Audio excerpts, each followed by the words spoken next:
Nucleophilic substitution of hello Erin. Last time अपन देखे थे कि न्यूक्लियोफिलिक सब्स्टिट्यूशन हो रहा है अपने, ऐसे बोल रहा है कि nucleophilic substitution of hello Erin. तो हेलो जो एरिन है तो उसकी रिएक्टिविटी कम क्यों होती है? ठीक है, अपन बोल रहे हैं कि nucleophilic substitution of hello Erin. तो हेलो एरिन में यानी जो क्लोरोबेंजीन है, हेलो एरिन कौन है? यहाँ पे क्लोरोबेंजीन है। तो क्लोरोबेंजीन में इसकी रिएक्टिविटी लेस क्यों है? ठीक है, क्लोरोअल्केन्स यानी हेरिल हैलाइड की जो रिएक्टिविटी है वो लेस क्यों है, ये अपने को यहाँ पे देखना है। तो अपन देखें कि यहाँ पे जो एरिल हैलाइड है, एरिल हैलाइड कौन है? यहाँ पे क्लोरोबेंजीन है। ठीक है, अब क्लोरोबेंजीन में इसकी रिएक्टिविटी लेस क्यों है, ये अपने को कंफर्म करना है। सबसे पहले अपन इसके जो क्लोरोबेंजीन है इसके पहले 5 रेजोनेंस स्ट्रक्चर बनाए, first, second, third, fourth and fifth. ठीक है, 5 रेजोनेंस स्ट्रक्चर बनाए। तो अपन बोल रहे हैं कि एरिल हैलाइड जो है तो उसमें उसकी रिएक्टिविटी क्यों कम है। उसके दो रीजन अपन बता रहे। सबसे पहले एक तो पता है अपन इसमें कि रेजोनेंस इफेक्ट है। ठीक है, पहला रीजन अपन बता रहे कि रेजोनेंस इफेक्ट है। सेकंड बता रहे इसमें अपन की जो sp2 हाइब्रिडाइज स्टेट है, इस कार्बन की जो स्टेट रहेगी वो sp2 हाइब्रिडाइज स्टेट है। ये दो रीजन अपन बता रहे हैं। एक तो रेजोनेंस इफेक्ट हो रहा है इसमें टाइम में एरिल हैलाइड में यानी हेलो एरिन में रेजोनेंस इफेक्ट, और दूसरा बता रहे अपन की sp2 हाइब्रिडाइज कार्बोनेट है। ठीक है, अब इसमें अपन देखते हैं कि इसके रेजोनेंस स्ट्रक्चर। सबसे पहले अपन देखते हैं क्लोरोबेंजीन। ठीक है, क्लोरोबेंजीन अब क्या हो रहा है इसमें पहले स्ट्रक्चर में, ये इसके पास नंबर ऑफ इलेक्ट्रॉन ये है। ठीक है, one of the known electron is shifted toward the carbon, जो कंजुगेट पाई इलेक्ट्रॉन है, कंजुगेट पाई इलेक्ट्रॉन है। तो यहाँ पे जो लोन पे 2 इलेक्ट्रॉन ये शिफ्ट होंगे सपोज। ठीक है, एक इलेक्ट्रॉन जो लोन के पास में लोन पे इलेक्ट्रॉन, जो लोन पे इलेक्ट्रॉन है ये शिफ्ट हो रहा है कहाँ पे? यहाँ पे हो रहा है। यहाँ जब शिफ्ट होगा तो यहाँ पे क्या हो जाएगा? डबल बॉन्ड हो जाएगा। ठीक है, यहाँ पे अपन क्या बनाएंगे? यहाँ पे डबल बॉन्ड बनाएंगे। ठीक है, यहाँ पे क्या हो जाएगा? ये सिंगल बॉन्ड है, ये हो जाएगा डबल बॉन्ड। ठीक है, और उसके बाद नंबर ऑफ इलेक्ट्रॉन कितने हैं यहाँ पे? 6 थे। तो अब कितने बचे? 2 इलेक्ट्रॉन शिफ्ट हो गए तो 4। तो नंबर ऑफ इलेक्ट्रॉन यहाँ पे बच गए 4। 4 जगह आगे जा रहा है, 4 देटर जा रहा है, तो हो गया पाई के 4। उसके बाद में कंजुगेटेड जो रिंग है इसमें ये डबल बॉन्ड है पाई इलेक्ट्रॉन, ये क्या होगा? इसकी स्थिति क्या होगी? नेगेटिव चार्ज में इलेक्ट्रॉन में, ये नेगेटिव चार्ज यहाँ पे आ जाएगा, ये आ गया नेगेटिव चार्ज। ठीक है, ये हो गया पहला स्ट्रक्चर, इसका हो गया सेकंड स्ट्रक्चर। डबल एरो जो है इंडिकेट कर रहा है किसको? रेजोनेंस स्ट्रक्चर को। ठीक है, सेकंड में क्या बता रहा है कि ये जो नेगेटिव चार्ज है तो वो जो 2 इलेक्ट्रॉन है जो कहां शिफ्ट होंगे? यहाँ पे शिफ्ट हो जाएगा। यहाँ जब इधर शिफ्ट होगा यहाँ पे हो जाएगा डबल बॉन्ड, किया है डबल बॉन्ड। और ये जो डबल बॉन्डेड है पाई इलेक्ट्रॉन, इसकी शिफ्टिंग यहाँ पे की बोल रहा है, इस कार्बन के पास शिफ्ट होगी, यहाँ पे क्या आ जाएगा? Negative charge. ये हो गया अपना थर्ड स्ट्रक्चर। ठीक है, अब उसके बाद क्या बोल रहा है कि जो तीसरा स्ट्रक्चर के पास में, अब ये जो नेगेटिव चार्ज है इसकी शिफ्टिंग कहां पे होता है? यहाँ पे मूव टुवर्ड द इलेक्ट्रॉन, यहाँ शिफ्टिंग होगी इलेक्ट्रॉन की, यहाँ पे हो जाएगा डबल बॉन्ड। और ये जो कंजुगेट पाई इलेक्ट्रॉन इसकी शिफ्टिंग कहां पे होगी? यहाँ पे नेगेटिव चार्ज, यहाँ पे नेगेटिव चार्ज दिया गया आपका, यहाँ पे हो गया डबल बॉन्ड, यहाँ डबल बॉन्ड हो गया, इसकी शिफ्टिंग कहां पे आएगी? अपने नेगेटिव चार्ज। ये हो गया चौथा स्ट्रक्चर। उसके बाद नेक्स्ट स्ट्रक्चर पर पांचवा स्ट्रक्चर में क्या बोल रहा है? ये जो शिफ्टिंग है नेगेटिव चार्ज की, वो शिफ्टिंग है यहाँ क्या होगी? पाई इलेक्ट्रॉन की ये शिफ्टिंग कर दी। और ये जो डबल बॉन्ड है, डबल बॉन्ड से यहाँ से एक बॉन्ड ब्रेक होगा। एक बॉन्ड अगर ब्रेक हो रहा है उसकी शिफ्टिंग क्या होगी? डबल बॉन्ड में एक बॉन्ड शिफ्ट होगा, 2 इलेक्ट्रॉन यहाँ वापस मूव हो जाएंगे, यहाँ नंबर ऑफ इलेक्ट्रॉन कितने हो जाएंगे? 6 हो जाएंगे। तो इस तरह से इसके 5 रेजोनेंस स्ट्रक्चर हुए, किसके? हेलो एरिन क्लोरोबेंजीन के 5 रेजोनेंस स्ट्रक्चर हुए। ठीक है, अब इसमें अपने को देखना है कि जो सेकंड कार्बन, थर्ड कार्बन और फोर्थ स्ट्रक्चर यानी सेकंड स्ट्रक्चर, थर्ड स्ट्रक्चर और फोर्थ स्ट्रक्चर, जो 5 स्ट्रक्चर है, तो 5 स्ट्रक्चर में जो सेकंड, फोर्थ और कौन सा बताया अपन ने?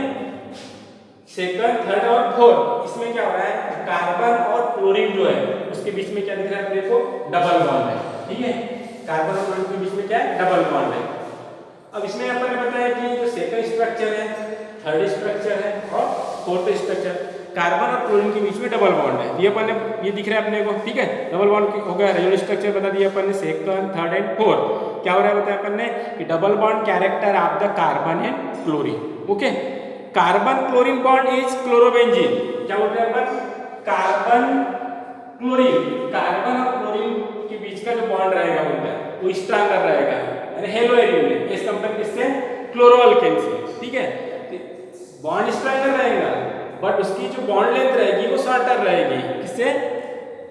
क्लोरोअल्केन से। ठीक है, तो अपन क्या बोल रहे हैं इसमें कि जो डबल बॉन्डेड है कार्बन और क्लोरीन के बीच में वो स्ट्रॉन्गर बॉन्ड रहेगा and carbon chlorine bond length is chlorobenzene is shorter length in compare to the chloroalkane से यानी मिथिल हैलाइड से बोलेंगे अपन। ठीक है, अब जैसे यहाँ लिखते हैं अपन कि एरिल हैलाइड, ये जो एरिल हैलाइड है इसे लिखा अपन CH3 और Cl।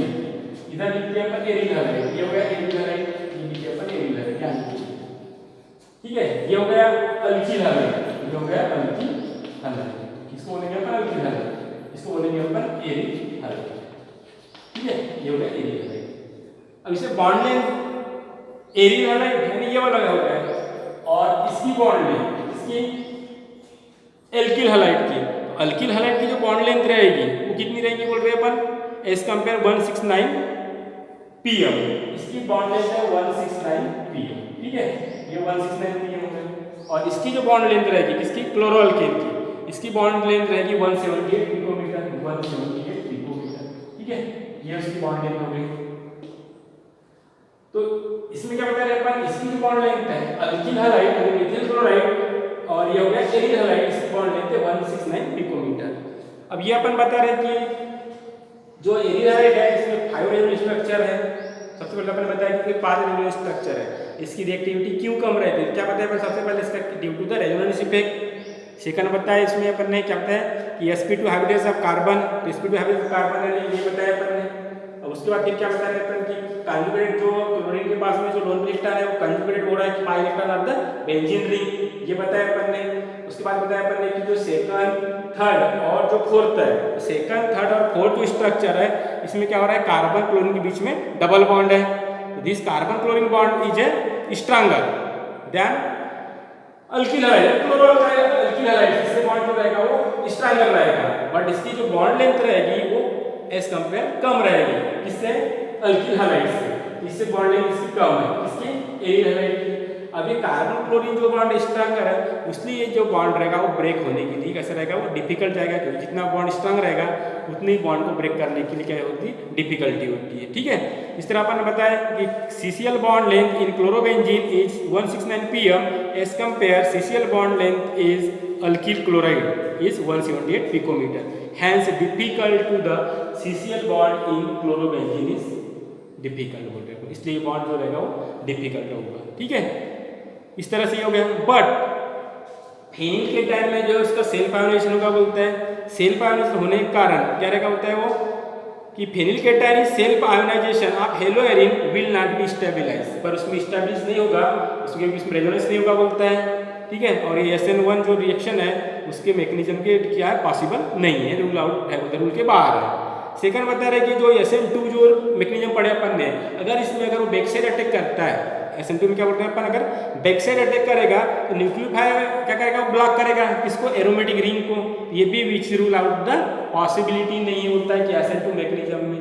इस तरीके से ये बता रहा है कि एरिल हैलाइड या हेलोएरिन जो है न्यूक्लियोफिलिक सब्स्टिट्यूशन रिएक्शन में उसकी रिएक्टिविटी कम क्यों है, तो क्यों कम है बोल रहे अपन ने कि एरिल हैलाइड अब लो reactivity toward the nucleophilic substitution reaction.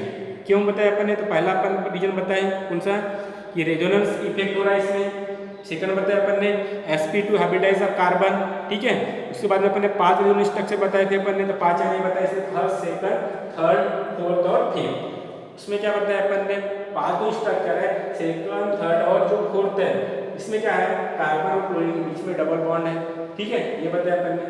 उसके बाद बताया अपन ने कि ये जो बॉन्ड रहेगा वो स्ट्रॉन्गर रहेगा एरिल हैलाइड का, और जो अल्किल हैलाइड का जो बॉन्ड रहेगा वो कैसा रहेगा वीकर रहेगा, इसलिए बॉन्ड को ब्रेक करने के लिए क्या रहेगा उसको एनर्जी ज़्यादा लगेगी, इसलिए ये जो बॉन्ड है वो डिफिकल्ट होता है ब्रेक करने के लिए। ठीक है, तो अपन ने बताया कि ये बॉन्ड जो रहेगा वो इजीली ब्रेक नहीं होगा। उसके बाद ये बताया अपन ने कि जो बॉन्ड लेंथ है कि अल्किल हैलाइड और एरिल हैलाइड की बॉन्ड लेंथ बताया अपन ने इसकी इतनी होती है 179 पिकोमीटर, इसकी 169 पिकोमीटर 169 पिकोमीटर, बट ये बॉन्ड जो है वो कैसा है एक्चुअल स्ट्रॉन्गर है, इसलिए ये इजीली ब्रेक नहीं होगा। ठीक है, ये भी बताया अपन ने कि hence it is difficult to break the CCl bond in haloarene. उसके बाद फिर अपन ने बताया कि जो ये है इसमें फेनिल केटायन जो है प्रोड्यूस करता है सेल्फ आयोनाइजेशन होता है, बट उसमें एक रीजन बताया अपन ने कि hence it is difficult to break the bond, but phenyl cation produce due to the self ionization haloarene will not be establish by resonance, उसमें रेजोनेंस नहीं होगा बोलता है। और SN2 में पॉसिबल इसलिए नहीं है क्योंकि जो रिंग है इसमें अगर वो बैक साइड से अगर अटैक करेगा तो रिंग को क्या करेगा ब्लॉक करेगा, इसलिए ये भी रूल आउट बाहर है किसके SN2 मैकेनिज्म के। ठीक है, इस तरीके से अपना होगा nucleophilic substitution of hello Erin bye the low reactivity क्यों है, समझ में आ गया? ठीक है, ये हो गया arene halide by the low reactivity of hello arene. ठीक है, उसके बाद में सेकंड टॉपिक है अपना हेलोजिनेशन, उसको अपन नेक्स्ट देखते हैं। ठीक है।